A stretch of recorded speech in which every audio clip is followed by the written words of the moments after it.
যদি আপনি জেনা থেকে বেঁচে থাকতে পারেন, আল্লাহ পাক আপনাকে সাক্ষাৎ মৃত্যুর হাত থেকেও বাঁচাতে পারেন। এটা আমি এমনি এমনি বলি নাই, আমি দলিল দিচ্ছি।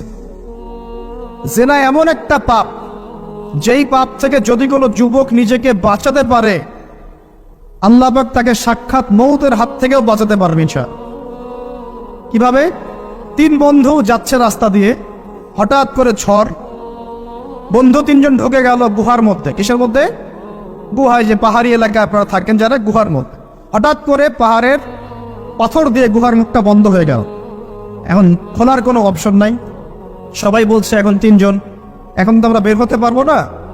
সবাই সবার নেক আমলের ওসিলা দিয়ে আল্লাহর কাছে দোয়া করো। কিসের ওসিলা দিয়ে? নেক আমলের ওসিলা দিয়ে দোয়া করতে হয়। হাদিস।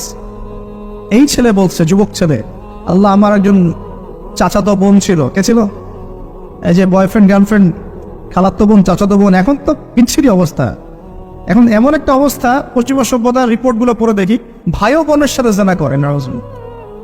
ওদের ওখানে নিজের আপন পিতার দ্বারাও মেয়ে সেক্সুয়াল হ্যারাসমেন্টের শিকার হয়।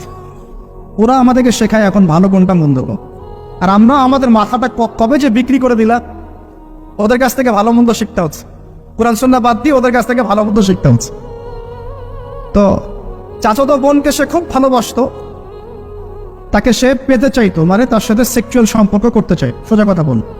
এখন সে মেয়েকে অনেক প্রস্তাব দেয়, সে মেয়ে রাজি হয় না। শেষে বলে, যদি আমাকে 1000 বা 100 স্বর্ণ মুদ্রা দিতে পারো, দিনার, তাহলে আমি তোমার সাথে সেক্স করব, মানে জেনা করবো। নাউজুবিল্লাহ। তো সেই ছেলে অনেক কষ্ট করে এই টাকাগুলো বা এই দিনারগুলো অর্জন করে, কামাই করে, দিনরাত পরিশ্রম করে, ঠিক আপনারা যেমন করছে না। তো এরপর সে তার স্বর্ণ মুদ্রা দেয়, দিয়ে বলে যে এখন আমাকে আবার কাজ করতে দাও। তখন সেই মেয়ে রাজি হয়। ঠিক যে মুহূর্তে তারা সেক্সুয়াল সম্পর্কটা করবে, ঠিক ওই মুহূর্তেই এই মেয়ে বলে ওঠে, হে আল্লাহর বান্দা, আল্লাহকে ভয় করো। আমি সারা জীবন আমার সতীত্বকে ধরে রেখেছি, কাউকে দেইনি। আমি কারোর সাথে এরকম অন্যায় করি নাই। আমি খারাপ মেয়ে নই। তুমি আমার ইজ্জতটা নষ্ট করো না। কে বলছে কথা? মেয়ে। ওই অবস্থা থেকে কি একটা ছেলে উঠে আসা সম্ভব? এটা কি এতটাই সহজ? এটা কিন্তু সহজ না। সত্যি কথা বলতে এই বিষয়টা কিন্তু এতটাও সহজ না। যারা অবিবাহিত তারা হয়তো বুঝতে পারবে না, বিবাহিত তারা বুঝতে পারছে। তো ওই অবস্থা থেকে সেই টাকাগুলো না নিয়ে সেই স্বর্ণমুদ্রা মেয়েকে দিয়ে ওখান থেকে সেই ছেলে উঠে আসে আল্লাহর ভয়ে। সে এখন গুহার মধ্যে আটকা পড়েছে, আল্লাহকে বলছে, আল্লাহ, ওই দিন ওই কাজ যদি তোমার সন্তুষ্টির জন্য করে থাকি, আজকে আমাকে মৃত্যুর হাত থেকে বাঁচাও। সমস্ত পাথর তপ করে সরে গেল গুহার থেকে। এটা কিন্তু কোনো গাল গল্প না, এটা বনু ইসরাইলের ঘটনা, সত্য ঘটনা। এই হাদিস থেকে আমি আপনাকে দলিল দিচ্ছি যে যদি জেনার মতো পাপ থেকে আমি সরে আসতে পারি, সাক্ষাৎ মৌত থেকে আল্লাহ বাঁচাতে পারে।